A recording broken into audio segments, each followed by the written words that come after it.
Bonjour, je pense que nous sommes alors les connexions, bienvenue à ceux qui sont déjà connectés. Nous avons, 45 personnes, sur la centaine attendue. Donc on va laisser encore une petite minute. Bonjour, vous pouvez nous valider le fait que le son, l'image, tout passe bien.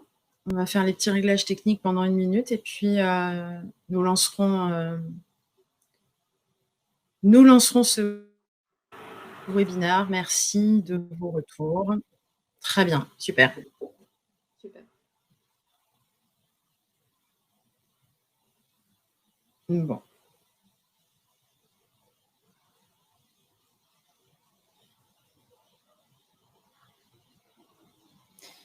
Merci, apparemment tout va bien techniquement.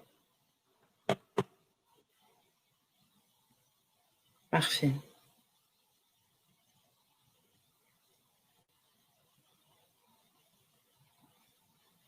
Nous venons de passer la barre des 50 % de participants à 9 heures. C'est très, très bien.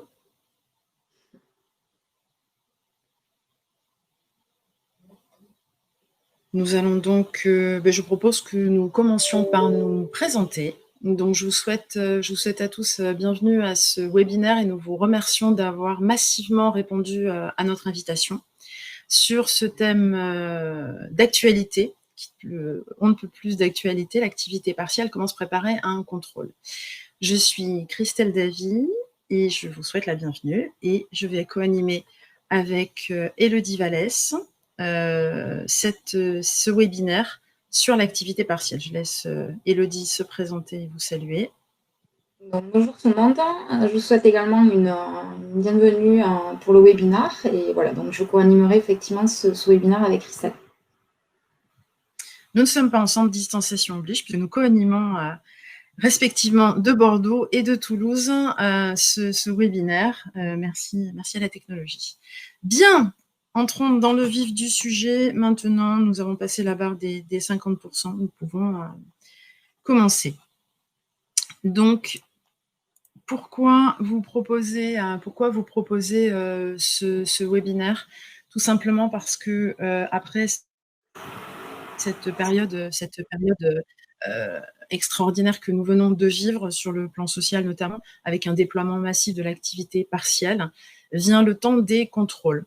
Ce n'est pas une surprise. La phase de contrôle a été annoncée assez tôt dans le dispositif mis en place par le gouvernement. Les contrôles sont déployés maintenant depuis quelques semaines. Donc nous avons pris quelques jours pour organiser ce webinaire, pour voir comment en pratique se déroulait ce plan qui était annoncé depuis plusieurs semaines. C'est chose faite. Certains de nos clients ont déjà reçu leur avis de contrôle. Donc nous pouvons aujourd'hui échanger sur cette campagne. Donc nous verrons comment se préparer, pourquoi, comment l'éviter. Bon, l'éviter, ça va difficile maintenant, mais comment se préparer, pourquoi votre entreprise pourrait être ciblée par un contrôle, comment va se dérouler le contrôle et quelles en seront les conséquences. La présentation va durer une trentaine de minutes et nous nous laissons une demi-heure pour répondre à toutes vos questions. Quelques chiffres avant de commencer et un petit rappel de contexte. Donc, le 16 mars dernier, le président de la République a annoncé le confinement et la fermeture. Nous avons commencé le 15 mars au soir par la fermeture des restaurants. Puis 3 jours plus tard, massivement, le confinement a entraîné la fermeture et la mise à l'arrêt d'une grande partie de l'économie. 12 millions de salariés ont été concernés par l'activité partielle sur 1,2 million d'entreprises. Immédiatement, début mars, mi-mars, ou progressivement dans les semaines qui ont suivi. Le plan de contrôle, il faut remettre dans le contexte aussi que l'activité partielle est un dispositif qui existait par le passé, mais dans une forme différente en termes de montant d'indemnisation, que l'indemnisation était forfaitaire à l'heure. Très rapidement, le gouvernement, au vu de l'ampleur de la situation, a modifié le dispositif d'aide en augmentant le taux d'indemnisation pour ne pas pénaliser les salariés. Ils ont modifié également le process. Avant le confinement, avant le Covid, l'activité partielle était mise en place sur la base d'une demande préalable d'autorisation avec un délai d'instruction de 15 jours de la directe, sauf cas exceptionnel lorsque l'entreprise subissait un sinistre notamment. Mais si vous aviez des difficultés économiques au préalable, vous deviez déposer votre dossier avec un délai de 15 jours pour obtenir l'indemnisation. Ce délai d'instruction a été ramené à 48 heures. Et en pratique, compte tenu de l'ampleur du nombre de dossiers demandés, la grande majorité des dossiers n'ont pas été instruits et les demandes d'autorisation ont été accordées, on va dire, mécaniquement. Avec, dès le départ, une information comme quoi la directe se laissait 4 mois pour revenir sur l'instruction de la demande d'autorisation. Donc très vite aussi, on a su que si les demandes étaient accordées très facilement et très rapidement, des contrôles auraient lieu sur la réalité de la difficulté économique que rencontrait la société et également la mise en pratique des heures d'activité partielle. Depuis le 22 mai, date d'ouverture de la campagne, 12 000 contrôles ont été effectués. Ces chiffres sont issus d'une publication du ministère du Travail. 12 000 contrôles sont en cours. 400 ont été déclenchés suite à des signalements d'organisations syndicales ou de salariés, avec notamment des contentieux sur des salariés à qui on aurait demandé de continuer à travailler alors qu'ils étaient déclarés en activité partielle. À ce jour, 3 000 dossiers sont clôturés, 3 000 contrôles sont clôturés, 9 000 sont toujours en cours. Sur les 3 000 clôturés, 1 600 se sont révélés sans erreur, sans anomalie, sans fraude. Nous verrons par la suite la différence. 850 entraînent des régularisations et 600 entraînent des suspicions de fraude pour lesquelles une enquête plus poussée va continuer de la part de la directe. Donc on peut à ce jour dire que plus de la majorité des contrôles découlent sur un constat de non-redressement. Donc il ne faut pas paniquer outre mesure. À partir du moment où l'entreprise rencontrait des difficultés et que vos salariés ont cessé de travailler, il n'y a pas lieu de s'inquiéter outre mesure. Mais nous allons voir plus tard qu'il y a eu quand même dans la mise en pratique de l'activité partielle quelques difficultés qui pourraient entraîner des régularisations.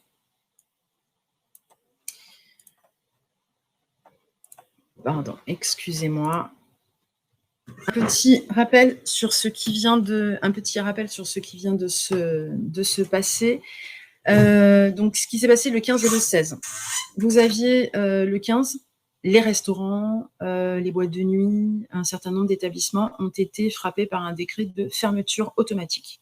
Donc, là, il n'y avait plus que 2 solutions. Soit l'activité pouvait se poursuivre en télétravail, soit elle ne pouvait pas se poursuivre en télétravail. La question de la baisse d'activité ne se posait pas puisque l'activité devait cesser obligatoirement.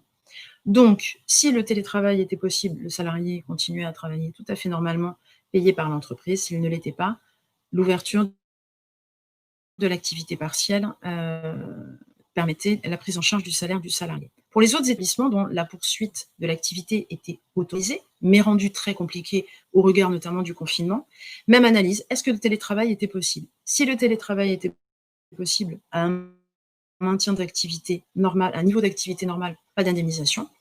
Si le maintien était possible avec une réduction d'activité significative, eh bien là encore, nous pouvions déclencher de l'activité partielle. Ce rappel permet quand même de remettre en perspective le cadre attendu et prévu pour l'activité partielle. Donc, c'est important pour mieux comprendre les contrôles et les redressements ultérieurs. Dans la deuxième cas de figure, pour les entreprises qui avaient une baisse d'activité, où le télétravail était impossible. Donc, pour les salariés absents dans l'entreprise, nous avons eu toute la partie des salariés qui ne pouvaient pas venir travailler parce qu'ils gardaient leurs enfants, parce qu'ils étaient vulnérables. Donc, je vous rappelle que jusqu'en mai, ils étaient pris en charge par l'assurance maladie. Ce n'est qu'à partir du 1er juin qu'ils ont été pris en charge au titre de l'activité partielle. Pour les salariés qui pouvaient continuer à travailler dans l'entreprise, qui n'avaient pas de problème de garde d'enfants, Là encore, soit on respectait les règles sanitaires et on pouvait l'aménager, soit on ne pouvait pas et on avait l'indemnisation de la Directe.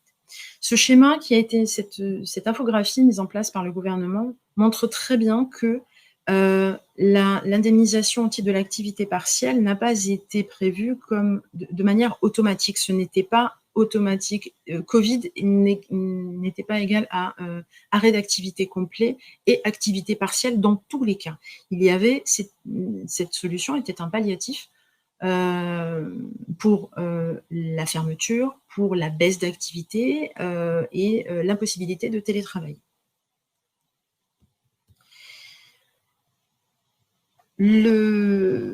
Ces différentes solutions nous ont amenés à mettre en place du télétravail et maintenant, nous allons, vous avez compris dans quelle mesure nous pouvions légalement mettre en place de l'activité partielle, rentrer dans le vif du sujet du déploiement du plan de contrôle actuellement mis en place par la Directe.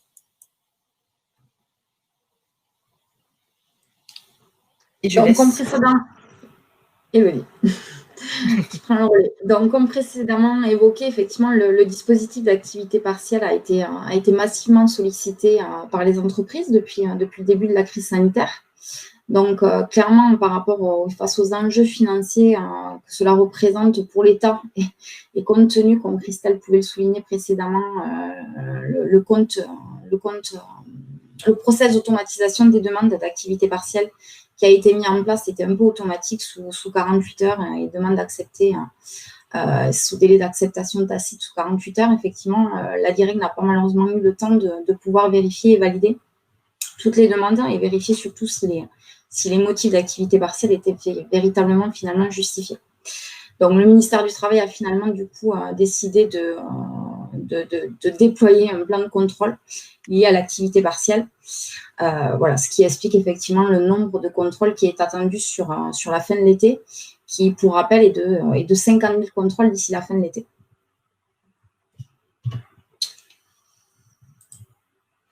Donc, l'intérêt de se préparer un contrôle, c'est un peu l'intérêt des raisons qui nous ont poussé à vous présenter ce webinaire aujourd'hui.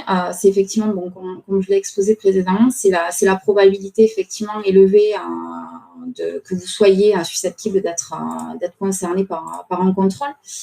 N'importe quelle entreprise ayant eu recours du coup à l'activité partielle peut être concernée. C'est pour cette raison que nous souhaitions vous sensibiliser sur l'intérêt de se préparer.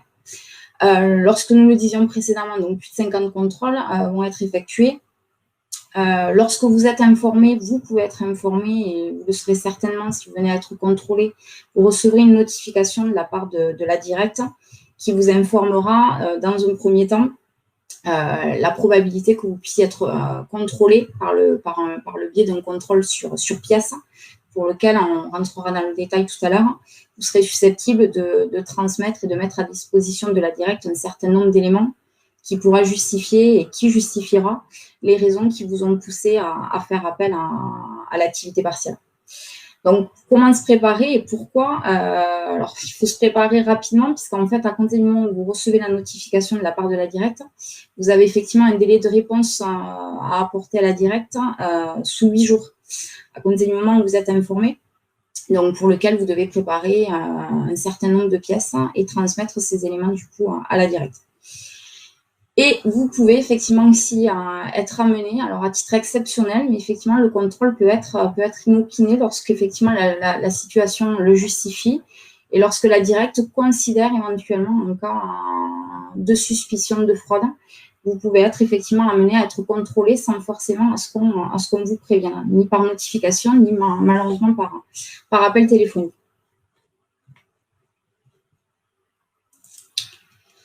Donc, les objectifs du plan de contrôle, pourquoi ce type de contrôle par la Directe a été mis en place? Donc, le premier objectif, l'objectif principal était effectivement de lutter et de traquer les fraudes au dispositif d'activité partielle. Mais l'objectif, c'est pas le seul objectif. Le second objectif était également de pouvoir permettre aux entreprises de régulariser leurs erreurs dans les demandes d'indemnisation. Alors, il distinguait effectivement on rentrera dans le détail tout à l'heure, les sociétés qui ont fraudé, qui volontairement ont souhaité bénéficier de l'activité partielle, alors que certaines ne pouvaient pas forcément y prétendre, contrairement à d'autres entreprises qui auraient pu effectivement faire des erreurs lors de la rédaction de leur demande d'indemnisation ou dans le cadre de l'établissement de leur bulletin de salaire, pour lequel ils auraient peut-être surévalué le taux d'activité partielle qui pourrait par conséquent avoir réévalué le taux d'activité partielle à la hausse. Alors après, le ministère du Travail reconnaît quand même cependant que la mise en place du système d'activité partielle et principalement pour les entreprises qui faisaient appel à l'activité partielle pour la première fois, a quand même été très complexe à mettre en place avec les ordonnances et les décrets qui nous ont clairement pas facilité la tâche. Donc, c'est aussi pour cette raison que voilà, ils maintiennent quand même une certaine souplesse sur le fait que les entreprises ont pu effectivement être en capacité par bonne foi d'effectuer effectivement des erreurs dans la rédaction et des demandes d'indemnisation. Donc, qui contrôle qui sait que vous êtes susceptible de voir du coup intervenir au sein de votre entreprise? Donc, c'est la directe. Des agents en charge de l'activité partielle sont mobilisés du coup pour contrôler et bien distinguer, tel que je vous le disais précédemment, les entreprises de bonne foi et celles qui auraient été susceptibles de frauder. Donc, pour permettre aux entreprises de bonne foi de régulariser les erreurs et de procéder, pour le coup, aux sanctions qui s'imposeraient aux entreprises qui auraient fraudé. Donc, en plus de la directe, pourront effectivement être également mobilisés l'URSSAF, l'inspection du travail et l'URACTI, qui est un organisme donc, qui est une unité de contrôle à compétence régionale, pour le coup, là, chargée principalement de vérifier les fraudes liées au travail illégal, au travail dissimulé. Donc là, c'est vraiment dans le cas où, si vous les voyez arriver, c'est qu'effectivement, il y a des chances que vous ayez été dénoncé par un de vos salariés ou par un membre d'un représentant de syndicat de chez vous, qui du coup, pour lequel il y aurait un vrai soupçon. Et l'URSSAF, bien entendu, viendra dans un second temps effectuer éventuellement des contrôles URSSAF pour vérifier, dans le cas de régularisation, si vous avez effectivement procédé aux régularisations telles qui vous avaient été demandées par le biais de la directe, et éventuellement vérifier si vous avez soumis les cotisations qui auraient été susceptibles d'être soumises en cas de régularisation. Alors, on a voulu vous refaire un topo du pouvoir de l'inspection du travail pour que vous puissiez quand même être en mesure de pouvoir identifier jusqu'à où le contrôleur peut aller en cas de contrôle sur place, finalement. Donc, l'inspection du travail, son principale fonction, effectivement, est la lutte contre la fraude du travail dissimulé. Ça, c'est sa fonction principale. Donc, son pouvoir, c'est quoi? Il a le pouvoir d'audition, de pouvoir, du coup, auditionner n'importe quel membre de l'entreprise. Donc, bien entendu, vous ou le chef d'entreprise pour essayer d'identifier les soupçons qu'il aurait et creuser, de savoir si cette fraude est véritablement non justifiée. Il a également, du coup, le pouvoir d'audition des représentants du personnel que vous auriez au sein de la société. Et également, il sera en capacité de pouvoir auditionner le salarié pour les questionner sur la mise en place de l'activité partielle qui a été mise au sein de la société, qui a été mise en place afin de vérifier si finalement elle a été appliquée telle qu'il en ressort sur les demandes d'indemnisation ou autre. Le pouvoir, il a également un pouvoir d'accès aux données et logiciels stockés par l'entreprise. Donc, ça veut dire que si demain, il se rend au sein de votre société, il peut être effectivement aussi en mesure de pouvoir vous demander que vous puissiez lui mettre à disposition des données, de logiciels, donc comme les mails, les connexions Internet, pour vérifier si finalement les salariés que vous avez déclarés en activité partielle n'ont pas finalement, vous ont pas communiqué des mails, n'ont pas finalement continué à travailler par le biais du télétravail, alors qu'ils avaient été officialisés et officiellement déclarés en activité partielle et par conséquent n'étaient absolument pas censés travailler sur une période considérée. Donc, ce qui permettra finalement de vérifier l'exactitude des informations que vous aurez communiquées à la directe.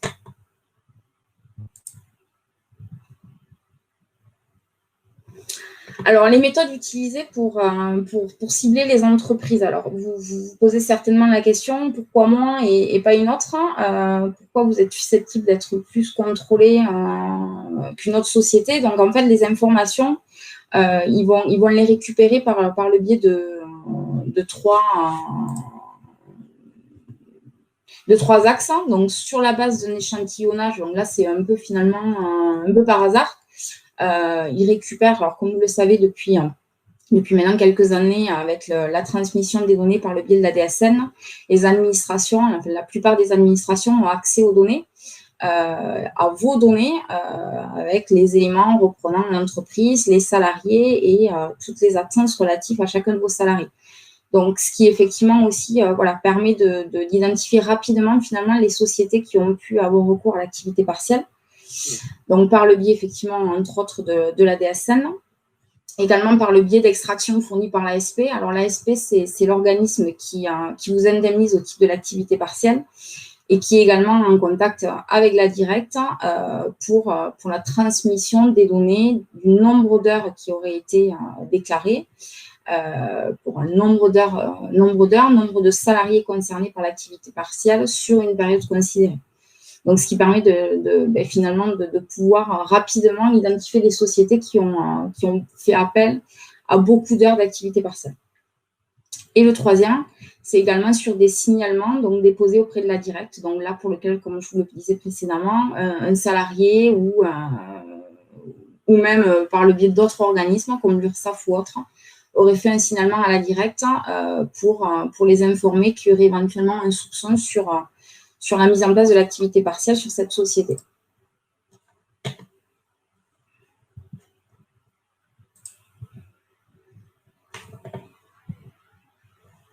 Alors, les entreprises qui vont être prioritairement contrôlées, donc c'est les entreprises qui ont présenté des demandes d'indemnisation sur la base de taux horaires élevés. Effectivement, comme vous le saviez, plus le taux horaire, alors le minimum était effectivement le maintien du taux d'activité partielle et s'élevait à 8,03 et il pouvait aller jusqu'à 4,5 fois le SMIC, donc ce qui permettait effectivement de permettre d'avoir un taux d'activité partielle suffisamment élevé qui était 34 et quelques. Alors, j'ai plus les centimes près. Donc, effectivement, ils vont principalement identifier les sociétés qui ont bénéficié déjà dans un premier temps de taux d'activité partielle élevés, contrairement à ceux qui auraient des salariés finalement au SMIC et pour lesquels peut-être effectivement les contrôles seront moins identifiés sur ce type de société.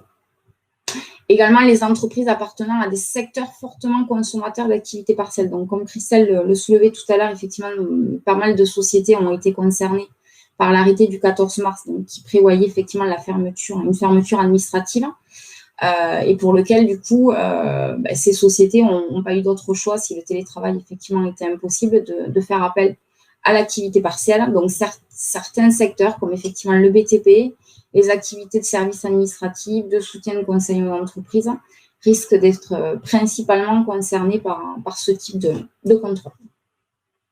Également, les entreprises dont l'effectif est composé d'une majorité de cadres. Alors, pourquoi les cadres ? Pour la simple raison que les salariés, ce type de typologie de salariés sont certainement plus amenés à pouvoir faire du télétravail que d'autres salariés, donc ce qui du coup impliquerait effectivement que les entreprises auraient dû en tout cas inciter leurs collaborateurs cadres à faire du télétravail pour éviter effectivement la mise en place de l'activité partielle. Et également donc ceux qui auraient été concernés et qui auraient été par l'intermédiaire soit d'un salarié ou d'une organisation syndicale, comme on le disait, auraient été signalés par la directe. Pour être contrôlé, puisqu'effectivement, il y avait un soupçon.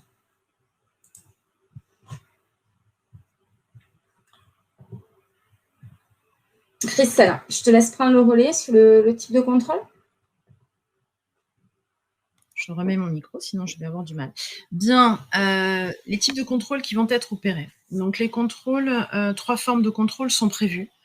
Donc, la première forme de contrôle, vous n'en serez pas forcément informé, puisqu'en fait, l'administration va opérer des croisements de fichiers. Aujourd'hui, vous savez que la vie de l'entreprise, le détail de vos salariés, de votre politique RH n'a aucun secret.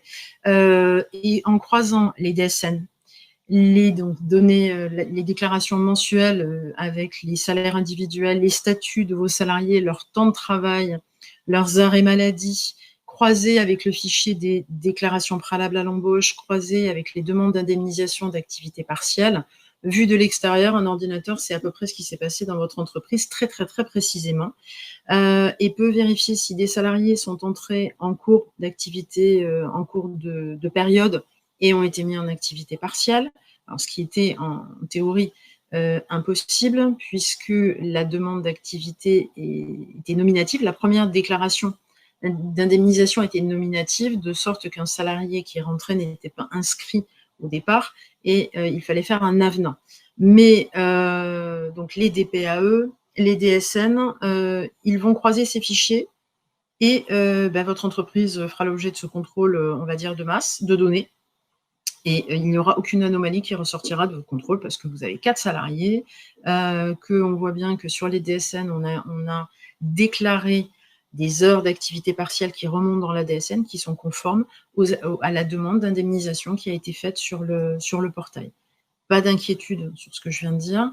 Il pouvait y avoir des décalages entre le nombre d'heures déclarées sur les bulletins et les demandes d'indemnisation, parce que comme les services ne sont pas forcément faits pour travailler de manière synchronisée, les demandes d'indemnisation étaient faites à la semaine terminée, alors que les absences activité partielle sur un bulletin, notamment au mois d'avril, lorsqu'il y a eu une cessation complète d'activité, on a déduit 151h67 en activité partielle, on n'a pas forcément déclaré 151h67 sur les déclarations. Donc ça ne générera pas automatiquement une anomalie, mais ils ont tout à fait la capacité déjà de faire un contrôle très très massif. Si tout va bien, vous n'êtes pas informé, mais votre entreprise a quand même été contrôlée. Ensuite, si de cette première analyse, il ressort des anomalies, alors notamment des différences de taux, des écarts, ou que vous êtes dans un secteur ciblé par les contrôles, vous pourrez avoir un contrôle sur pièce. Donc, vous recevrez une notification par mail de la part de la directe, vous informant de la démarche et vous demandant de fournir un certain nombre d'éléments. Vous aurez 8 jours pour y répondre, renvoyer tous ces éléments, et à l'issue, vous aurez un retour vous disons que le contrôle est terminé sans anomalie, ou vous signalera les anomalies et les modalités de régularisation.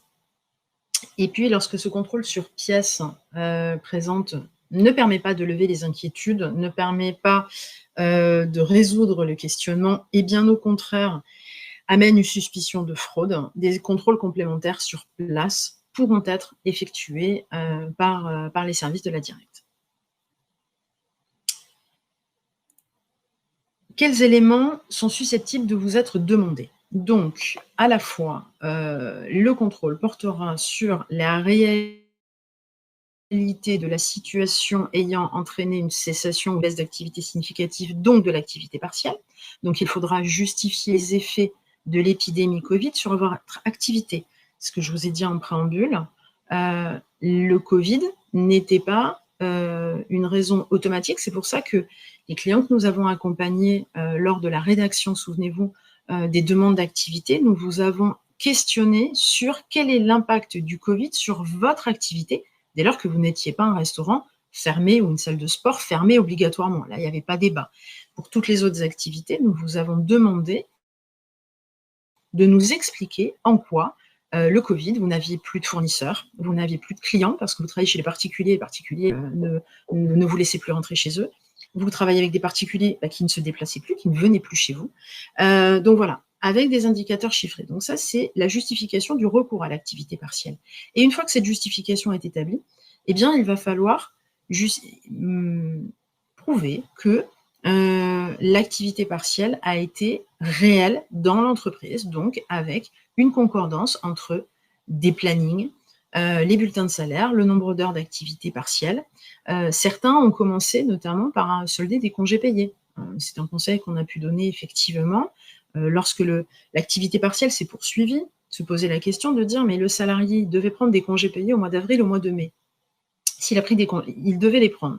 Il est en activité partielle, que se passe-t-il? Alors, il n'était pas obligatoire de leur faire poser leur congé comme initialement prévu, hein, c'était pas. Par contre, se poser la question de dire oui, mais le jour où ça va reprendre, s'il lui reste 10 jours de congé, bah, mi-mai, il n'y a peut-être pas d'intérêt à ce qu'ils prennent des congés quand on va redémarrer. Donc, des salariés ont pris des congés pendant la période d'activité partielle, ce qui suspendait l'indemnisation pendant les congés que vous leur avez payés. Donc en fait, c'est tous ces éléments qui vont être contrôlés que nous allons justifier. Les accords d'entreprise ou les accords surtout d'entreprise, notamment pour les salariés il y avait des conventions individuelles de forfait en heures supérieures à 35 heures. Parce que là encore, deuxième grande nouveauté mise en place sous la pression des partenaires sociaux, notamment du secteur de l'hôtellerie. L'activité partielle, les règles standards de l'activité partielle ont été bouleversées, notamment par la prise en charge au titre de l'activité partielle des heures supplémentaires structurelles au-delà de 39 heures, mais il s'agissait bien des heures structurelles au-delà de 39 heures, alors que de tout temps à jamais, les heures supplémentaires n'ont jamais été indemnisées au titre de l'activité partielle, ni pour l'entreprise, ni pour le salarié. Donc c'est vrai que le secteur de l'hôtellerie a été extrêmement réactif sur ce point, puisque avec le bâtiment, c'est un des deux secteurs où il y a le plus de salariés qui ont encore une durée au-delà de 39 heures, en disant immédiatement, oui, mais le salarié va perdre 4 heures par semaine d'heures supplémentaires non indemnisées et va subir une grosse perte de salaire. Donc la démarche n'a pas été ciblée sur les HCR, a été ouverte à tout le monde, mais sous contrôle, et n'était ouverte qu'aux salariés bénéficiant d'une convention individuelle de forfait en heures, donc on vous demandera les contrats, j'y viens après, ou l'accord collectif qui permettait de mettre une collective supérieure à 35 heures. Une autre, si on continue, dans les justificatifs, les copies des contrats de travail des salariés vous seront demandées également, et spécifiquement ceux qui ont des conventions de forfait. La copie, alors, plus spécifiquement pour les salariés qui ont été placés en activité partielle au mois de juin pour garde d'enfants ou salariés vulnérables, c'est-à-dire en substitution de l'indemnisation faite par la CPAM jusqu'à cette date, vous devez fournir, le salarié devait fournir notamment au mois de juin une attestation d'incapacité de scolarisation de son enfant. Rappelons que, en théorie, les écoles auraient ouvert début juin, sauf certaines exceptions, classes, sections ou décision du maire. Donc les salariés devaient vous fournir un justificatif de non-scolarisation de leur enfant. Le PV du CSE, n'oubliez pas, donc il y a eu tolérance, on avait 2 mois pour consulter le CSE. Il n'était pas nécessaire de consulter le CSE en premier lieu dès mi-mars lorsque la situation s'est aggravée, sauf que la consultation doit être faite. Donc si vous avez un CSE, un comité social économique, vous devez avoir procédé à une consultation. Et enfin, le détail des calculs des taux d'activité partielle. Donc, pour les clients dont nous gérons la paie, qui sont très nombreux aujourd'hui à participer, nous vous fournirons tous ces détails parce que, là encore, grande nouveauté, préalablement, l'activité partielle, l'indemnisation était sur une base forfaitaire, 7,74 € pour les PME, les TPE. C'était assez facile, on multipliait le nombre d'heures par un montant de 7,74 €. Bouleversement, on nous dit non, maintenant on maintient 70% du salaire aux salariés, ça c'était déjà le cas avant, et on vous remboursera les 70%, ces 70% du salaire brut, on vous les rembourse en activité partielle. Donc, on avait assez peu de documentation avant de jurisprudence, il y avait des règles établies sur comment on garantissait les 70% aux salariés. Par contre, à partir du moment où c'est l'État qui a payé ces 70%, Eh bien, l'État nous a dit: «Ah, alors les 70%, il faut les calculer de telle manière, on prend ça, on prend les salaires de référence». Alors pour un salarié qui a un salaire fixe, alors au SMIC, il y avait un seuil minimal, net garanti, mais un salarié qui était payé 15 € de l'heure, qui est payé 15 € de l'heure à 35 heures, qui n'a pas de variable et qui a une ligne sur son bulletin, on fait 70% de 15 €, c'est très simple. Par contre, lorsque le salarié a des primes, a des commissions, heu, c'était plus compliqué. S'est posé la question rapidement aussi des salariés à temps partiel et du salaire minimum garanti. Donc nous avons travaillé avec un dispositif un petit peu inédit pendant 3 mois, un question-réponse. Donc le question-réponse, c'est une documentation éditée par le ministère du Travail, a des vertus pédagogiques, mais qui, grosso modo, pendant 2 mois, a fait, foi de notre base de travail à tous, tous les experts comptables et responsables RH. Donc tous les 2 jours, on avait une mise à jour. On a fini, je pense on a eu une quarantaine de versions, hein, puisque de la première version, qui est sortie vers le 20 mars jusqu'en juin, on a eu une quarantaine de versions avec des questions qui arrivaient, des précisions, des positions qui allaient. Donc, tout ça pour vous dire que nous avons travaillé avec un cadre réglementaire pour déterminer le taux horaire des salariés, qui nous a amené déjà à faire certaines régularisations, un peu, instables. Ce qui amène aujourd'hui, à devoir justifier le détail des calculs. Donc dans le cadre de la mission d'accompagnement, que nous proposons, nous fournirons bien sûr les détails des calculs. Pour les clients qui nous rejoignent aujourd'hui et qui sont en charge eux-mêmes de leur bulletin de leur salaire, il suffira de préciser à la directe la méthode que vous avez appliquée, le salaire de référence, et autres. Voilà.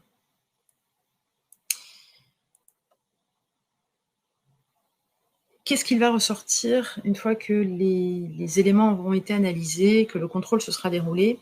Qu'est-ce qu'il va ressortir de ce contrôle? Il va ressortir 2 situations, soit 3 situations en fait. Soit aucune erreur, un un dossier est conforme, le nombre d'heures déclarées est conforme, le taux de calcul de l'horaire est conforme et donc le dossier est RS.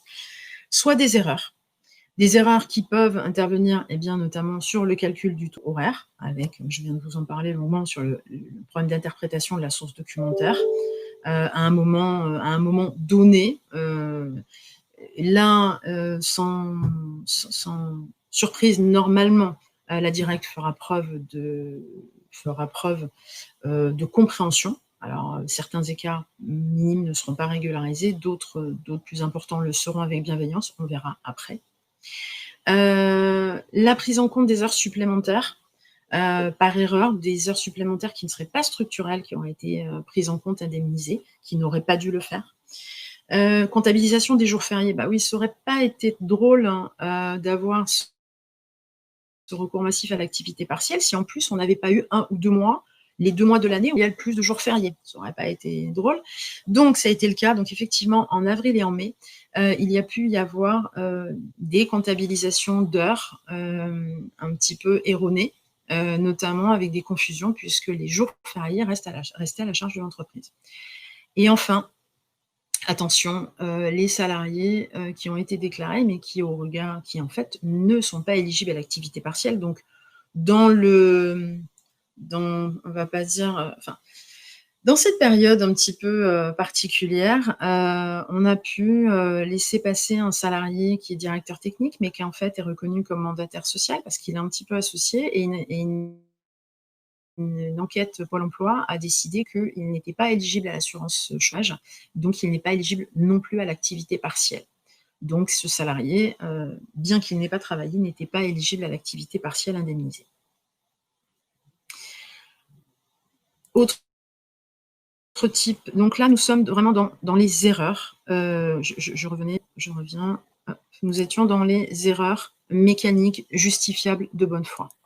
Et puis les points de contrôle vont peut-être mettre en avant, d'autres types de situations, qui là clairement, si l'intention, l'élément, le caractère intentionnel, hein, puisque en droit, c'est ce qui fait la différence entre une erreur et une fraude, hein, c'est le caractère intentionnel de la fraude. Donc la fraude, ça va être quoi? Ça va être le salarié fictif, un salarié, qui aura été, embauché, pour être mis directement en activité partielle. Le travail dissimulé, donc là on est dans la problématique du cumul activité partielle, télétravail ou travail tout court. Donc si le salarié était en activité partielle, déclaré en tant qu'activité partielle, il ne pouvait pas être dans une autre situation de travail ou de cumul notamment de congés payés, d'arrêt maladie. On était dans une situation ou dans l'autre. Le gonflement des salaires, on n'est pas dans là, on n'est pas dans la situation de l'écart, de l'erreur du calcul du taux horaire. On est sur des salariés délibérément surpayés, avec prise en compte de primes et autres. Donc, une salariée, une employée moyenne qui est indemnisée à 28 € de l'heure, alors que la moyenne du secteur se situe à 14 €, il va falloir justifier quel est son salaire, notamment avec les bulletins de salaire antérieurs. Ils pourront vous demander des bulletins de salaire depuis janvier également, pour avoir une base de comparaison. Production de faux. Alors, production de faux, ce qu'ils envisagent dans cette situation, c'est notamment des sociétés qui auraient demandé de l'activité partielle par le biais des demandes d'indemnisation sur la SP, mais qui ne les auraient pas versées aux salariés, par exemple. Donc là, on vous rappelle, tout le monde connaît le principe, l'activité partielle, on avance les indemnités aux salariés et l'employeur se fait rembourser ensuite. Il n'y a pas un système on n'attendait pas les demandes pour le rembourser aux salariés. Donc il va falloir produire des bulletins sur lesquels les indemnités étaient figurées clairement. Un autre cas envisagé aussi, c'est le recours à la sous-traitance ou à l'intérim pendant que les salariés de l'entreprise sont mis en activité partielle. Donc l'entreprise aurait eu recours à des sous-traitants et en mettant ses salariés en activité partielle, chose qui serait tout à fait contrôlable par le biais des factures et l'analyse de la comptabilité de l'entreprise. Et enfin, une fraude sur le nombre d'heures de chômage partiel déclarées, avec une surestimation complètement anormale du nombre d'heures d'activité partielle. Comment régulariser? Donc, lorsque nous sommes dans la situation où nous sommes dans l'erreur et pas la fraude. Alors, on peut essayer de régulariser. J'ai sauté une slide, merci Elodie. Donc, effectivement, il est important de distinguer l'erreur et la fraude, puisque les conséquences sont différentes entre les deux situations. Je vous l'ai dit, la fraude, c'est le caractère intentionnel qui va caractériser la fraude. Donc, si vous arrivez à démontrer votre bonne foi et à régulariser dans certaines situations, vous pourrez peut-être rebasculer. La qualification est importante puisque l'entreprise dite de bonne foi, lorsqu'il va y avoir un écart au détriment de l'entreprise, clairement il y a eu surestimation des demandes d'indemnisation, il va y avoir une demande de régularisation à l'amiable avec l'administration, un chiffrage, pas de pénalité, et voire même une prise en compte de la situation actuelle de l'entreprise pour régulariser. C'est-à-dire que si vous êtes trompé de 4 000 €, ils ne vous demanderont pas forcément de rembourser les 4 000 € immédiatement. Il pourra y avoir peut-être une situation d'étalement. Par contre, pour les entreprises qui ont fraudé, ça ne va pas se passer pareil, puisque là, on a l'élément intentionnel qui est caractérisé.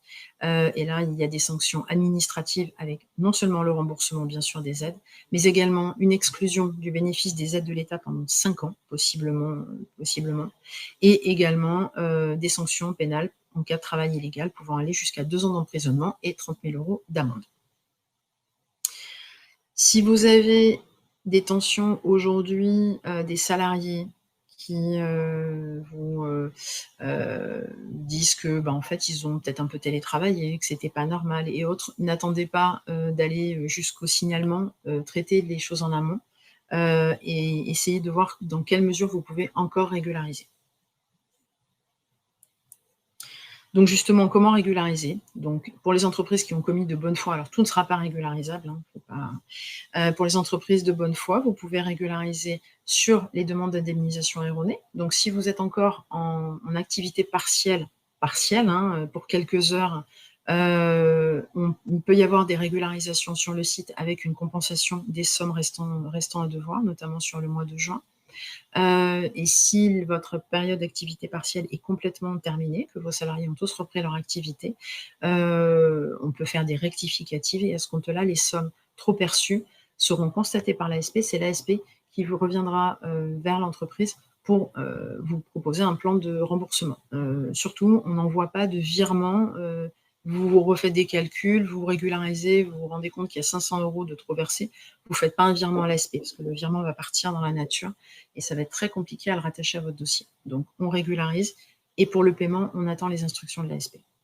Et puis on pourra demander également des possibilités d'aménagement pour les entreprises. On a tendance à dire quand on est de bonne foi, il n'est jamais trop tard pour bien faire. C'est ce qui va notamment peut-être nous permettre de régulariser des situations qui, notamment sur du télétravail un petit peu effectué pendant cette période. Si on récapitule, le ministère avait, pardon, excusez-moi, je fais bouger la table. Le ministère avait mis en place une infographie qui récapitule bien la situation du départ du contrôle, qui sont susceptibles d'être le plus contrôlés, du déroulement du contrôle par l'agent de contrôle, et puis la caractéristique la ventilation entre une erreur et une fraude. Donc, si on a une erreur, on le voit, une erreur en faveur de l'entreprise, procédure amiable avec régularisation, en défaveur de l'entreprise, recouvrement avec une procédure contentieuse, mais qui reste bienveillante. Et par contre, s'il y a fraude, transmission à l'inspection du travail et surtout à l'URACTI. Réalisation d'une procédure, recouvrement, sanction pénale, procédure assez classique, malheureusement, en cas de travail dissimulé. Voilà, nous sommes arrivés au terme de cette présentation. Donc, vous nous avez posé des questions et maintenant nous allons les descendre. Donc, si certains d'entre vous ont encore des questions à poser, vous pouvez les rédiger. Nous allons descendre vos questions. Alors,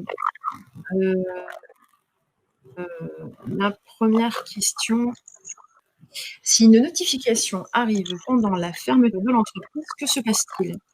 Alors, effectivement, c'est une bonne question puisque nous approchons du mois d'août.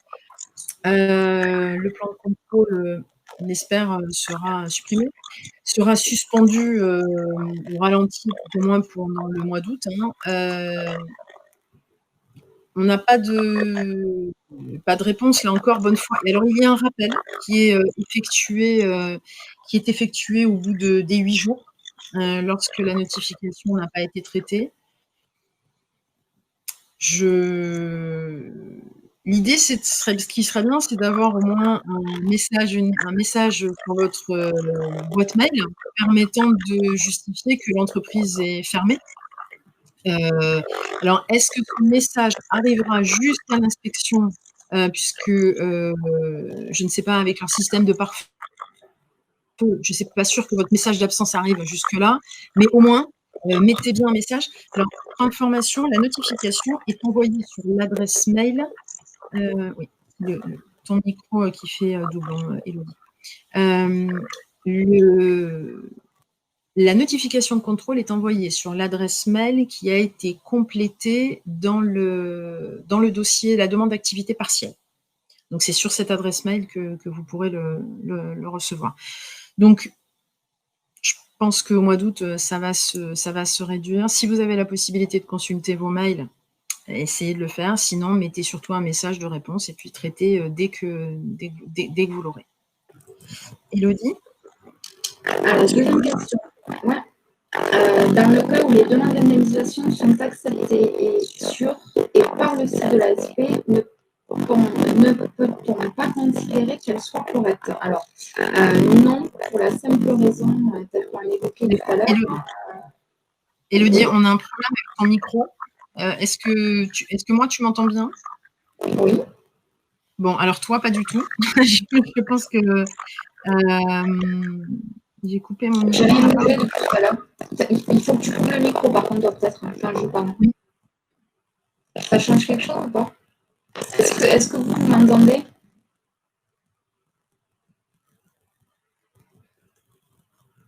Pas vraiment. Bon, mais alors, je vais te laisser prendre le relais, Christelle, parce que là, pour le coup, il n'y a pas de raison. Alors, On va réessayer. Dans le cas... Alors, deuxième question, dans le cas où les idées sont acceptées sur le site de l'ASP, ne peut-on pas considérer qu'elles sont correctes? Non.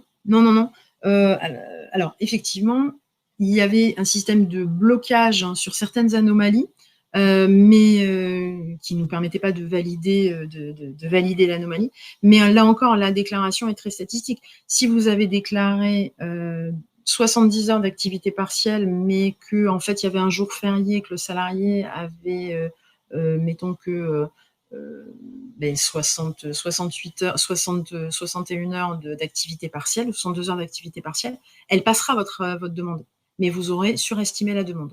Donc non, la validation sur le site de l'ASP ne remplace pas le contrôle. Pour les justificatifs de commande, il est marqué que c'était un comparatif N-1. Que se passe-t-il pour une entreprise qui a doublé depuis l'année dernière? Donc là, on remonte sur le motif de l'activité partielle. Donc, alors, j'imagine que, certes, le chiffre a certainement doublé, sauf qu'entre le mois de février et le mois de mars, il est passé à l'arrêt complet. Donc, notamment pour les entreprises en fort développement, à vous de justifier sur notamment les 3 derniers mois, entre décembre, janvier, février, juste avant le Covid, ce qui s'est passé par rapport à après le Covid. Il y a tout à fait possibilité de... Ce n'est pas mécanique, là, ce n'est pas un calcul de taux horaire. Vous pourrez justifier que depuis mars 2019, effectivement, vous aviez doublé, sauf qu'entre février 2020 et avril 2020, vous êtes passé à moins 80%. Quid des petites startups, 5 salariés, beaucoup de contrôle? Je vous avoue que le start-up, Syntec, cadre, oui, il y a des contrôles. Alors aujourd'hui, on n'est pas sur un volume dans notre clientèle de contrôle. On ne reçoit pas 10 avis de contrôle par jour non plus. Mais je dirais que la petite start-up avec des cadres dans le secteur du conseil a peut-être plus de chances d'être contrôlée quand même que le coiffeur. Voilà. Donc, oui. Notamment pour la question aussi du télétravail, où le télétravail est quand même une cible assez précise sur les contrôles. Élodie, essaye de reprendre la main, peut-être ton micro s'est arrangé, je coupe le mien. Est-ce que vous m'entendez mieux là? Ouais, c'est bon, super. Donc, est-ce qu'il sera possible d'avoir l'enregistrement du webinaire? Alors, je ne suis pas en mesure de vous répondre. Il faudra effectivement voir avec notre service marketing si effectivement on est en mesure de pouvoir vous le mettre à disposition. Pourquoi pas? Effectivement, ce serait peut-être une bonne idée si vous souhaitez le revisionner pour éventuellement revenir sur un sujet bien particulier. Donc, voilà, dans tous les cas, on reviendra vers vous pour vous tenir informé. Question qui suit, quand une entreprise devait avoir un contrôle URSSAF avant le confinement et qu'il a été repoussé, est-ce que ce contrôle pourra porter également sur l'activité partielle? Alors, effectivement, pour l'instant, tel que je vous le disais tout à l'heure, l'URSSAF va être effectivement en mesure de pouvoir prendre le relais sur les contrôles pour vérifier principalement dans un second temps si les demandes d'indemnisation, les régularisations qui ont été apportées pour les entreprises de bonne foi qui auraient éventuellement surévalué le taux d'activité à la hausse ou à la baisse.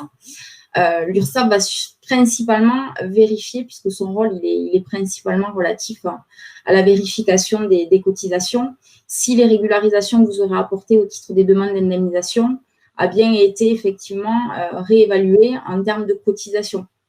Donc, c'est principalement sur cette partie que l'URSSAF interviendra. Dans un second temps, si le contrôle, à mon sens, par contre, a eu lieu avant la mise en place de l'activité partielle sur des cotisations, sur un contrôle, je dirais, classique de l'URSSAF, je les vois mal, effectivement, venir vérifier les activités partielles, les régularisations qui auraient été apportées. Maintenant, il serait effectivement en droit de pouvoir le faire. Mais là, honnêtement, on n'a pas encore eu trop d'expérience et de recul sur une société qui aurait eu un contrôle URSSAF avant le confinement et qui, dans la foulée, aurait eu un contrôle de la directe avec des régularisations à apporter. Mais c'est possible. Alors, scoop sur le sujet que j'ai vu hier, on va le confirmer, le creuser. Il y aura une instruction de la directe disant que tous les contrôles qui étaient commencés avant le confinement, nous vous communiquerons l'information précise, qui est les contrôles qui auraient été commencés. Donc, il va y avoir une suspension des contrôles a priori jusqu'à la fin de l'année, et tous les contrôles qui auront été commencés pourrait être stoppé avant la lettre d'observation, si la lettre d'observation n'a pas été émise, pourrait être stoppé, laissé en l'état, clôturé, tout simplement, et ne pas donner lieu à redressement. Alors, par contre, attention, ce contrôle qui se soldera sans aucun redressement ne pourra pas être invoqué dans 3 ans comme validation des pratiques. Donc, bon, ben voilà, on oublie, on contrôle. C'est comme si on n'avait pas contrôlé, mais ça ne veut pas dire que ce qu'on n'a pas vu et ce qu'on n'a pas redressé, on ne pourra pas le redresser quand on viendra. Voilà, donc ça, c'est un petit peu la nouvelle qui est tombée hier, en fin de journée. Je pense qu'on aura des communications en ce sens. Donc, si vous aviez un contrôle en cours. Et s'il avait été repoussé, s'il n'a pas eu lieu, il devait avoir lieu, mettons, mi-mars, bon, a priori, il y a de fortes chances que vous ne l'ayez pas sur 2020. Et donc, la réponse qui enchaîne avec la réponse d'Élodie sur la prise en compte de l'activité. Concernant les sociétés dont l'activité est liée au soutien du spectacle, point d'interrogation. Je ne comprends pas trop, du coup, la question. Les contrôles, pas plus que les autres, même peut-être un petit peu moins, parce qu'il y a vraiment une prise en compte, c'est un petit peu comme les HCR, hein, vraiment. Il y a une vraie volonté de soutenir le domaine de la culture. Bon, pas plus que les autres, peut-être plutôt un petit peu moins. Combien de temps se passe entre le contrôle sur pièce et un contrôle approfondi sur place? Sommes-nous prévenus de passage suite au contrôle sur pièce? Alors, nous ne savons pas pour l'instant, parce que nous n'avons pas eu de retour, pas encore de contrôle sur place. Il faut sûrement qu'il y ait un échange. Sommes-nous prévenus de ce passage suite au contrôle sur pièce? Malheureusement, je crains que non, si vraiment il y a une suspicion de fraude. Puisque dans le cas d'un contrôle, je pense, dans le cas d'un contrôle, notamment sur la lutte contre le travail dissimulé, il n'y a pas de notification. Le contrôle se fait de manière inopinée. Après, descendre dans les entreprises au mois d'août pour trouver porte close, bon, pas d'intérêt. Par contre, j'en profite pour vous rappeler que si un inspecteur du travail frappe à votre porte, il est en droit de consulter l'ensemble des documents, que vous soyez là ou pas. Donc, normalement, vous devez, en votre absence, avoir donné délégation à une personne. Alors, délégation n'est pas un terme a priori, parce que c'est un vrai terme juridique. Vous devez avoir donné l'autorisation à certaines personnes de communiquer à l'inspecteur du travail les documents dont il aurait besoin. Vous ne pouvez pas opposer à un inspecteur du travail le fait que vous ne soyez pas là pour qu'il ne puisse pas faire son contrôle. Bon, alors s'il n'y a pas vous, il n'y a pas votre secrétaire de direction, il n'y a pas votre comptable, il n'y a personne et il n'y a que la secrétaire, ça passera une fois. Mais la deuxième fois, quand il va revenir, il va falloir qu'il y ait quelqu'un qui soit en mesure de lui donner les documents. Donc, je ne pense pas qu'il y ait malheureusement d'informations. Élodie ? Dans le secteur du tourisme, nous utilisons toujours l'activité partielle, autorisation jusqu'à fin août. Nous manquons d'informations concernant les différents types d'activités partielles, longue durée ou autres, pour notre secteur dans les mois à venir. Avez-vous des informations à ce sujet? Alors, les dernières informations, effectivement, qu'on a pour les secteurs d'activité qui sont principalement concernés, donc tout ce qui est effectivement événementiel, sport, HCR, culturels, sont effectivement des secteurs sensibles qui ont été principalement touchés par l'arrêté du 14 mars et pour lequel, du coup, l'État, effectivement, soutient principalement ces secteurs d'activité. Alors, effectivement, les aides officielles vont jusqu'à fin août. Par contre, vous aurez la possibilité par la suite, à compter du 1er septembre, de pouvoir prétendre, effectivement, du fait de votre accord de branche auquel vous êtes rattaché, de pouvoir prétendre à une activité, d'une mise à disposition d'activité partielle de longue durée qui s'appelle. pour lequel ça sera certainement l'accord de branche ou l'accord d'entreprise qui devra prévoir les modalités avec la mise en place sur une durée plus longue que d'autres secteurs d'activité qui vous permettra de pouvoir bénéficier de l'activité partielle sur une durée beaucoup plus longue que d'autres secteurs qui seraient moins touchés, avec une indemnisation certainement maintenue au même titre que ce que vous avez certainement pu prétendre jusqu'à maintenant, sans que le taux d'activité partielle et la prise en charge de l'État vous soit affecté. Parce qu'effectivement, aujourd'hui, les demandes d'indemnisation s'arrêtent au 31 août. Certains ont fait des avenants pour prolonger l'activité qui avait pu être demandée initialement jusqu'au 30 juin. Sachez qu'aujourd'hui, tous les avenants sont bloqués ils ne vont que jusqu'au 31 août. Les informations sortent assez régulièrement. Mais il faudra sûrement faire un avenant courant du mois d'août pour le prolonger. Il est prévu de toute façon Excuse-moi, Christelle. Il est prévu de toute façon qu'on recommunique à ce niveau pour vous informer effectivement des nouveaux dispositifs de toute façon auxquels vous pourrez éventuellement prétendre en fonction des secteurs d'activité. Que vous soyez informés des modalités de mise en place éventuellement du prolongement de l'activité partielle en fonction des secteurs d'activité. Je vais un petit peu plus vite, le temps passe. Est-ce qu'une régularisation en amont à l'initiative de l'entreprise réduit fortement le risque de contrôle? Alors, si vous êtes sorti dans la base, est-ce que le fait d'avoir régularisé, est-ce que ça ne va pas se croiser? Je ne peux pas vous l'assurer. Par contre, ce qui est évident, c'est que ça montrera votre bonne foi. Donc, vous serez peut-être contrôlé, mais comme on aura fait une régularisation, de toute façon, on ne peut que vous inviter à régulariser, ça c'est sûr. Bonjour, suite à une fin de formation AFPR, nous avons dû embaucher le stagiaire, deal conclu, et nous étions en cessation. Répondez quelque chose? Non, merci d'avoir posé cette question. Non, vous ne pouviez. Alors, le principe, c'est qu'effectivement, on ne pouvait pas embaucher un salarié pour le mettre directement en activité partielle, sauf si, dans le cas d'un AFPR où, en général, on a un engagement d'embauche, ou même un salarié pour lequel vous aviez une promesse d'embauche qui datait d'avant le confinement, avec le salarié avait démissionné début mars, il devait arriver chez vous en avril. Là, il n'y avait pas de souci, vous pouvez embaucher ce salarié et justifier que ce salarié, vous aviez un engagement contractuel et qu'il devait rentrer dans votre effectif. Élodie? Quels justificatifs sont susceptibles d'être demandés pour justifier la prise de congé par les salariés? Demande de congé par les salariés, décision de l'employeur imposant la prise de congé dans la période. Alors effectivement, ces deux éléments peuvent être demandés pour justifier effectivement de votre bonne foi et votre volonté de pouvoir mettre vos salariés en congé payé avant d'activer la mise en place de l'activité partielle. Donc, vous serez effectivement en mesure à ce moment-là de pouvoir, par le biais dématérialisé ou non, mais effectivement de valider et de démontrer que vous avez validé des demandes de congé pour vos salariés.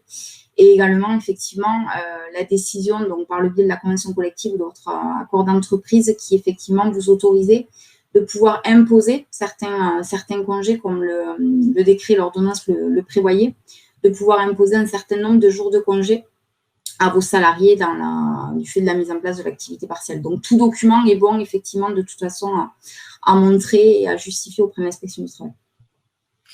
Pour les jours fériés, j'avais compris que seul le 1er mai n'était pas indemnisé. Dans notre institut, nous travaillons habituellement le 8 mai. Alors non, ce n'était pas que le 1er mai, c'était les jours fériés chômés. Donc, si vous êtes en mesure de prouver que tous les 8 mai, vous travaillez habituellement, le 8 mai devrait être indemnisable. Enfin, il n'y a pas eu que le 8 mai, on a eu le jeudi de l'Ascension, on en a eu 3 avec le 1er mai.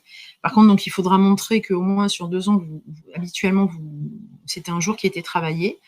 Si c'était juste cette année que vous aviez prévu de travailler le 8 mai, parce que ça tombait un samedi, je crois, le 8 mai cette année, ça va être un petit peu compliqué. Si vous êtes amené à prouver que c'était fait l'année dernière, c'était possible. Envoyez-vous les supports aux participants sur leur mail? Oui, il y aura un support, ça c'est sûr. Pour l'enregistrement, il faudra qu'on passe on voit si on a été brillante, on diffusera le support. Mais le support mail, c'est bon. Notre service a bien travaillé. Donc, on remercie d'ailleurs notre assistante qui nous a préparé notre support, qui a bien travaillé. Donc, celui, on vous l'enverra, c'est sûr. Bonjour, concernant l'activité partielle pour garde d'enfants, y a-t-il des spécificités en plus des documents, attestations scolaires nécessaires? Non. Non, l'attestation comme quoi il y avait un enfant, son âge, sa classe et le fait que la classe n'était pas rouverte. Hein. Là, on n'était pas dans la… Alors, il y a deux choses. Il y a le dispositif dans l'activité partielle où là, il faut juste justifier du fait que la classe n'était pas ouverte. Et il y avait l'ancien dispositif pour ils n'étaient pas en activité partielle, ils étaient indemnisés par la CPAM, où là, on demandait une attestation sur l'honneur, puisque le problème, c'était pas que l'école était fermée, puisqu'elles étaient toutes fermées. Le problème, c'était que le salarié devait attester sur l'honneur qu'il n'avait pas un autre mode de garde et qu'il ne pouvait pas télétravailler. Donc, c'est pas la même justification. Hein. Donc, jusqu'au mois de mai, c'était la CPM, j'atteste sur l'honneur que j'ai pas le choix, je dois garder mon enfant, donc je ne peux pas travailler. Et au 1er juin, c'était la fermeture, la non-réouverture de la classe de l'enfant. Élodie? Nous avons des contrats de travail, notamment à 39 heures et 38h50. Ce n'est pas conventionnel, juste contractuel. Est-ce que ces heures supplémentaires contractuelles devaient être prises en compte dans le calcul d'indemnisation? Donc, effectivement, c'est la spécificité que Christelle expliquait tout à l'heure, où il y a eu des modifications qui ont été apportées avec l'ancien régime et le nouveau régime. Vous devez effectivement, pour considérer la prise en charge des heures supplémentaires dans le taux d'activité partielle, donc justifier effectivement qu'un contrat de travail écrit est signé par les deux parties avec une durée effectivement contractuelle. Il ne suffit pas effectivement que vous ayez mentionné que le salarié travaille pour la durée légale de 35 heures et qui sera susceptible effectivement d'effectuer des heures supplémentaires. Il faut que directement la durée contractuelle du salarié, donc là en l'occurrence 39 heures, soit systématiquement stipulée contractuellement et prévu contractuellement afin que vous puissiez ne pas vous remettre en cause les heures supplémentaires. Ou par le biais de votre accord de branche qui vous autorisait dans certains cas directement de pouvoir réaliser une durée légale supérieure à la durée du temps de travail, soit 35 heures, et le ramener du coup à 36, 37, 38, 39 ou autre. Donc, raison pour laquelle vous devrez effectivement fournir, tel que Christelle vous le stipulait tout à l'heure, les copies des contrats de travail qui pourront stipuler qu'une convention de forfait est mise en place. Donc, en tout cas, c'est systématiquement stipulé dans les contrats de travail. Autre question. Dans la restauration, mes employés sont à nouveau à temps plein, en théorie, en début de semaine. Mais la baisse d'activité entraîne parfois des mises en activité partielle sur certains services. Dans le même temps, je peux faire appel sur d'autres services de manière minime à de la prestation de services externes. Ai-je le droit? Alors, si vous êtes sur, notamment, par exemple, restaurant, et puis à l'extérieur, vous avez un service traiteur sur d'autres prestations, alors, j'ai envie de vous dire, ça serait quand même mieux d'essayer de répartir l'activité entre les salariés de sorte que de répartir le travail entre vos salariés, de ne plus recourir à l'activité partielle. Sauf que ça, c'est en théorie. Donc, en pratique, hein, si vous avez une autre prestation concomitante ou avec du personnel à part, ça devrait pas, ça peut passer. Par contre, il faut que vous ayez une bonne raison de ne pas avoir le choix de faire travailler vos salariés. Voilà. Donc, vous avez le choix, mais préparez bien votre argumentation. Élodie? Donc, pour effectuer une régularisation sur un jour férié, on doit établir sur le site et attendre un retour de la DIRECT pour le remboursement. Alors, vous devez effectivement toute régularisation, ressortie du fait du contrôle ou par votre anticipation, doit effectivement ouvrir droit à l'établissement effectivement d'une demande d'indemnisation rectificative effectivement sur le site de l'ASP. Donc, il vous suffit de vous connecter effectivement et d'apporter les régularisations afférentes si vous avez déclaré effectivement un jour férié au titre du mois d'avril ou de mai à tort, afin effectivement à ce que la DIRECT l'ASP demande soit le remboursement si c'est à tort ou le trop perçu et vous rendrez à ce moment-là les allocations que vous avez perçues à tort. Bonjour, nous avons fait une demande de régularisation sur une demande d'avril, trop d'heures déclarées. À ce jour, nous n'avons pas eu de retour de l'ASP pour le remboursement. Alors, normalement, savez-vous quel est le délai de réponse? Si vous avez fait une régule d'avril, elle a été constatée par l'ASP. Si vous avez fait ensuite une autre demande en mai, regardez vos paiements. La compensation du trop perçu d'avril a dû être faite sur le paiement de mai. Mécaniquement, lorsque vous êtes encore dans une démarche d'enchaîner les régules, les montants ont dû se compenser. Sur le site, quand vous faites la régule de mai, quand vous faites votre DI de mai, vous ne voyez pas, ce n'est pas imputé directement comme quoi vous leur devez. Par contre, au moment du paiement, ça doit se compenser. Donc, normalement, c'est traité. Mais peut-être qu'ils sont maintenant, après avoir eu des problèmes de code, d'ouverture et autres, ils sont peut-être un peu sous l'affluence du traitement des régules. Alors, une question avait été sautée. Excuse-moi, Christelle. Du coup, si nous avons un contrôle, une question avait été sautée. Si nous avons un contrôle sur dénonciation, savez-vous saurons-nous qui nous a dénoncé? Alors non, malheureusement, je ne pense pas que vous soyez en mesure de pouvoir récupérer cette information de la part des contrôleurs ni de la directe. Ça reste confidentiel, donc vous n'aurez pas de retour de qui a été susceptible de vous dénoncer pour ce contrôle. Donc, précision d'Anaïs, notre modératrice et assistante technique, oui, l'enregistrement du webinaire sera mis à votre disposition. Bon, donc, c'est qu'on a été brillante alors. Pendant l'activité partielle, nous avons eu pas mal de conf-calls, de coordination et d'information. Est-ce que ça peut être accepté? Si l'activité partielle a été déclarée à 100%, ça justifiait pas forcément qu'il y ait des conférences téléphoniques et de l'information. Peut-être voir dans quelle mesure et opérer des régularisations partielles sur peut-être 2 heures par jour en maintien. Voilà. Le télétravail, ce n'était pas simplement se mettre devant son écran et travailler sur son ordinateur pendant 3 heures. C'était la consultation des mails, recevoir, envoyer les mails, suivre, continuer à suivre son activité. Malheureusement, j'inviterai à une régularisation. Merci beaucoup pour votre présentation très soignée. Une entreprise, du coup, une entreprise ayant fermé uniquement les 2 mois de confinement peut-elle être contrôlée avec uniquement 6 salariés? Donc, ça rejoint un peu la question qui avait été posée relative à la start-up. Il n'y a pas véritablement de règles à ce jour. Alors, effectivement, il y a certaines sociétés qui risquent qui sont susceptibles du secteur d'activité ou, comme on le disait, du taux d'activité partielle élevé. Qui sont peut-être effectivement plus susceptibles d'être contrôlés, mais n'importe quelle société à ce jour, effectivement, peut être contrôlée. Donc, ça rejoint un peu la question qui suit. Y a-t-il déjà eu des contrôles dans le secteur agricole? Le secteur agricole n'est malheureusement pas mis de côté. Il est effectivement également possible que le secteur agricole soit contrôlé.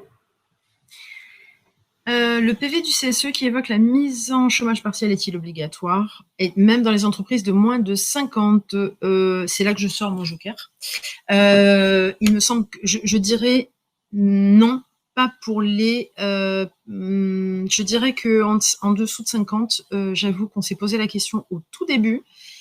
On a intégré tellement de données que celle-là m'échappe. Je vous confirme ça. Il me semble que... Élodie, tu dirais? Non, c'est au niveau des effectifs, j'ai un doute. Je veux pas dire de bêtises. Donc, effectivement, c'est quelque chose auquel il faudra certainement se questionner et répondre ultérieurement. On s'est posé la question tout simplement parce qu'en fait, précédemment, effectivement, la consultation de la mise en chômage partiel relevait des prérogatives du comité d'entreprise et non pas des délégués du personnel. Donc, les entreprises dotées d'un CSE de moins de 50, qui n'auraient pas eu de CSE, on vous donne la réponse, on vous précisera la réponse, on le mettra d'ailleurs peut-être dans les slides.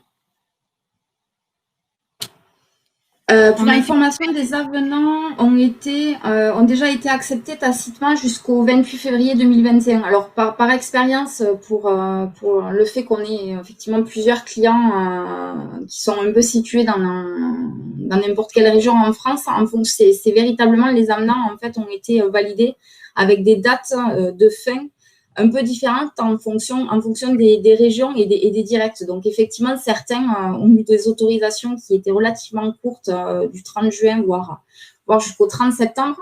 28 février 2021, effectivement, c'est un délai très, très long qu'on a rarement vu.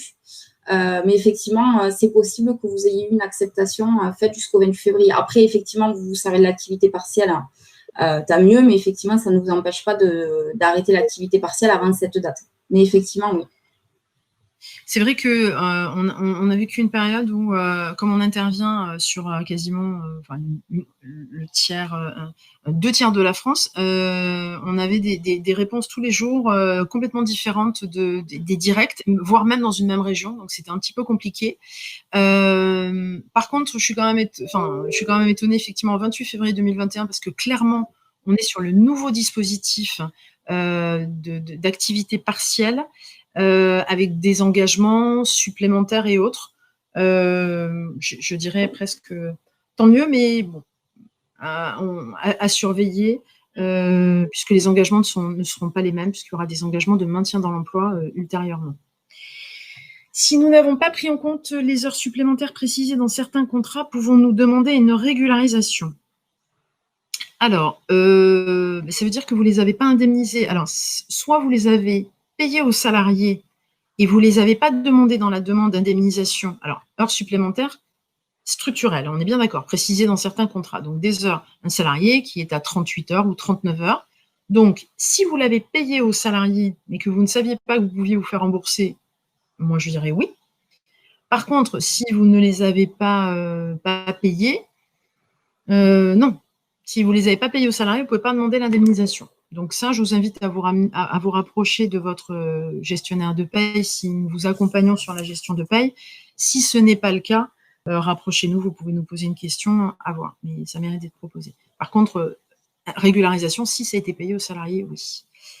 Bien, on continue. Merci pour vos retours.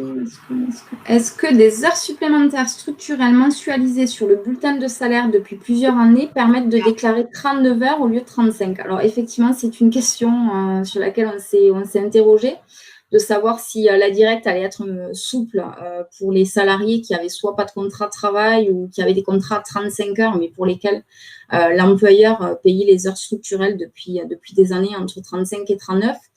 La directe